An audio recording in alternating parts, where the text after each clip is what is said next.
दोस्तों नमस्कार। एक ताज़ा अपडेट ये है पेंशनर्स के मामले में, रिटायरीज़ के मामले में, या यूँ कहें कि सीनियर सिटीजन्स के मामले में। जी हाँ, मैंने आपको बताया था आपने कुछ मुझे लगता है कि 2-3 वीडियोस के पहले मैंने ये बताया था कि बैंकर्स का एक प्रतिनिधि महाराष्ट्र में नितिन गडकरी साहब से मिला था, माननीय मंत्री जी से, और उनसे निवेदन किया था कि जो सीनियर सिटीजन है, रिटायरीज़ हैं, बहुत ही कम उनको पेंशन मिलती है या उनके पास में पैसे की स्थिति बहुत गड़बड़ होती है, उनसे जो हेल्थ इंश्योरेंस है, जी हाँ, हेल्थ इंश्योरेंस के मामले में उनसे भाई देखिए जो जीएसटी है वो न लिया जाए। ये बहुत ज़्यादा जीएसटी है भाई जी, और उनको अपनी पूरी बात समझाई थी। और भाई साहब जो लोग नहीं जानते मैं उनको बता दूं जी कि जीएसटी लगता कितना है। भाई साहब आप यूँ समझिए कि जीएसटी है 18%। जो भी आप प्रीमियम देते हो भाई साहब 18% जीएसटी है जी, 18% भाई साहब। अब आप अपने आप जोड़ लीजिए, अगर मान लीजिए 30,000 प्रीमियम होगा तो कितना होगा, जोड़ लीजिए अपना, मुझे लगता है 5,800 के आसपास होगा, जो खैर जो भी है। तो 18% बहुत हैवी होता है भाई साहब। और दूसरी बात मैं क्या कहूँ आपसे, तो पहले तो मैं ये बता दूं कि हुआ क्या था उसमें। जब इन्होंने गए वहाँ अपनी बात नितिन गडकरी साहब को समझाई और उनकी बात समझ में पूरी आ गई, उन्होंने एक पत्र लिखा निर्मला सीतारमण जी को, हमारी आदरणीय वित्त मंत्री साहिबा को, और उनसे ये निवेदन किया कि ये जो हेल्थ इंश्योरेंस है उस पर जो जीएसटी है इस पर कुछ पुनर्विचार किया जाए। ये बात उन्होंने उस पर लिखी, या तो कम कर दिया जाए या ख़त्म कर दिया जाए, जो भी आप कर पाएँ वो करें। बहरहाल वो पत्र मैंने पत्र डाला था अपने वीडियो में, आप उसको देख सकते हैं। खैर, तो उसका जो भी असर हुआ मैं आपको बता दूं कि उसके बाद में निर्मला सीतारमण जी ने क्या किया है कि भाई एक जीएसटी काउंसिल होती है जो जीएसटी का हिसाब किताब डिसाइड करती है। वो डिसाइड करती है कि किस पर कितना लगना चाहिए, किस पर नहीं लगना चाहिए, कि उसको एग्जाम करना चाहिए, पूरी हर चीज़ एक नियम से होता है, सिस्टम होता है। तो जीएसटी काउंसिल की उन्होंने एक मीटिंग बुलाने के लिए कहा जी, कि हम इस मीटिंग में इसको रखेंगे और जीएसटी काउंसिल के जो मेंबर्स हैं वो जो डिसाइड करेंगे वो फैसला होगा। तो ये मीटिंग भाई साहब जीएसटी काउंसिल की कल यानी कि सोमवार को ये दिल्ली में भाई साहब मीटिंग है। अब इस मीटिंग में बैठता कौन कौन हो पहले मैं बता दूं आपको।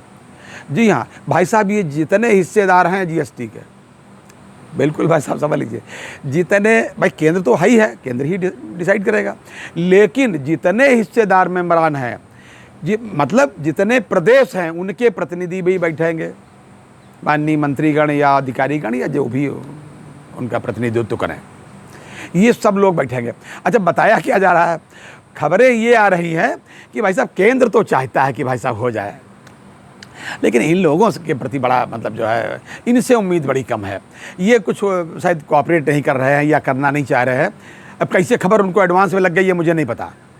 हालांकि जैसे नितिन गडकरी साहब का ये पत्र आया उसके बाद से और थोड़ा पहले से भी कुछ विपक्ष के लोग, यानी जो सत्ता में केंद्र में भारतीय जनता पार्टी और अलायंस है उसके अतिरिक्त जो लोग हैं, कांग्रेस वाले और अन्य पार्टियों के लोग, ये सब पहले ही इसके लिए बड़े परेशान थे कि बने नहीं साहब इस पर से जीएसटी हटाई जाए और बहुत ज़्यादा है, फलाना है, ढिमाका। लेकिन होता क्या है, जब भाई साहब इनकी भी तो कुछ सरकारें हैं प्रदेश में, जब इसमें हिस्सेदारी का मामला आता है तो उसमें जीएसटी से जो आमदनी होती है, जीएसटी से इंश्योरेंस से जो आमदनी होती है, जीएसटी मतलब हम इंश्योरेंस सेक्टर की बात कर रहे हैं, हेल्थ इंश्योरेंस और लाइफ इंश्योरेंस की जी। हालांकि हम तो यही कहेंगे भाई सीनियर सिटीजन के मामले में एग्जेम्प्ट किया जाए, क्योंकि सीनियर सिटीजन का मामला तो सबसे कम भाई साहब उनकी आय का तो कोई साधन ही नहीं होता। वही जो पेंशन उस पर डीए क्या जो डीआर आप कभी कभार दे देते हैं, वो बैंकर्स की तो वो पेंशन जो कम से कम 30 साल से भाई साहब रिवाइज नहीं हुई, अब की मिला तो भाई साहब क्या मिला आपने देखा, एक्स ग्रेसिया। एक तरफ तो ये बात है, दूसरी तरफ मैं ये बता दूं भाई साहब कि अभी पिछली बार भारतीय जनता पार्टी ने अपने मैनिफेस्टो में क्या कहा है वो मैं आपको याद दिला दूं। बीजेपी ने कहा है, भारतीय जनता पार्टी ने जो केंद्र की शासन कर रही है, केंद्र में जिसकी सरकार है केंद्र में, उसने कहा था कि अगले वित्तीय वर्ष से जो भी जैसे आयुष्मान योजना है उसमें जो जो लोग कवर अभी हो रहे हैं वो अलग बात है, जो नहीं कवर हो रहा है 70 साल की उम्र से 70 प्लस वाले जितने भी लोग हैं वो सब उसमें कवर होंगे। जी, ये बहुत ही बढ़िया कदम, उसका हम लोगों ने स्वागत किया। लेकिन भैया रिटायर तो आदमी 60 साल पे हो जाता है।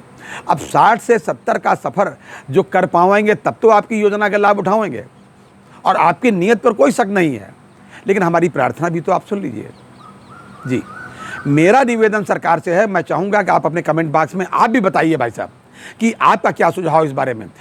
उड़ने के लिए उड़ती उड़ती कई तमाम खबर आई कि साहब 4 तरीके के प्रस्ताव हैं कि या तो भाई 18 से 12 कर दिया जाए, अच्छा, या तो भाई ऐसा कर दिया जाए, या तो फिर जो है हेल्थ इस पर सीनियर सिटीजन पर ही ख़त्म कर दिया जाए, या तो पूरा ख़त्म कर दिया जाए, या तो इस तरीके के कई प्रस्ताव। ये अभी कोई प्रस्ताव आए नहीं, सब हवा में हैं।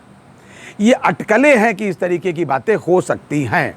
लेकिन मेरा मानना ये है, और मेरा कहना है, मेरा निवेदन है, मेरी प्रार्थना है माननीय वित्त मंत्री जी से, निर्मला सीतारमण जी से, कि बहन जी आप कृपा करके इन बैंक के जो रिटायरीज़ हैं, जो भी सीनियर सिटीजन और भी हैं, सभी सीनियर सिटीजन पर कम से कम हेल्थ इंश्योरेंस का जो प्रीमियम है उस पर जीएसटी बिल्कुल ख़त्म कर दी जाए। भाई हम आपकी कृपा पर हम आपकी उस पर पेंशन पर, सरकार की दी हुई पेंशन पर, हालांकि वो हमारी ही मेहनत से, हमारे ही पैसे से बनती है बैंक में, मतलब सब जगह तो नहीं, सब जगह बाकी जगह तो सरकार देती थी पहले ओपीएस में। तो भाई साहब इनसे जीएसटी आप लेकर के मतलब कौन सा काम करेंगे। हम तो चाहेंगे कि आप इस पर जीएसटी पूरी तरीके से सीनियर सिटीजन के मामले में वेव की जाए। और बैंकों से ये निवेदन करूँगा, आईबीए से निवेदन करूँगा कि बेसिक इंश्योरेंस, हेल्थ इंश्योरेंस, जी हाँ, रिटायरीज़ का बेसिक हेल्थ इंश्योरेंस कम से कम 5 लाख रुपया तक का प्रीमियम बैंक द्वारा बियर किया जाए, बैंक के वेलफेयर फंड से। जी हाँ, आप देख लीजिए, पहले इस संदर्भ में कई बार कई कमेटीज़ ने अपनी रिकमेंडेशन दी है। ये था आज तक का अपडेट, और देखते हैं कल की मीटिंग में क्या होता है भाई साहब। तब तक अपना ध्यान रखिए, अपनी सेहत का पूरा ध्यान रखिए। जय हिंद, जय भारत, नमस्कार।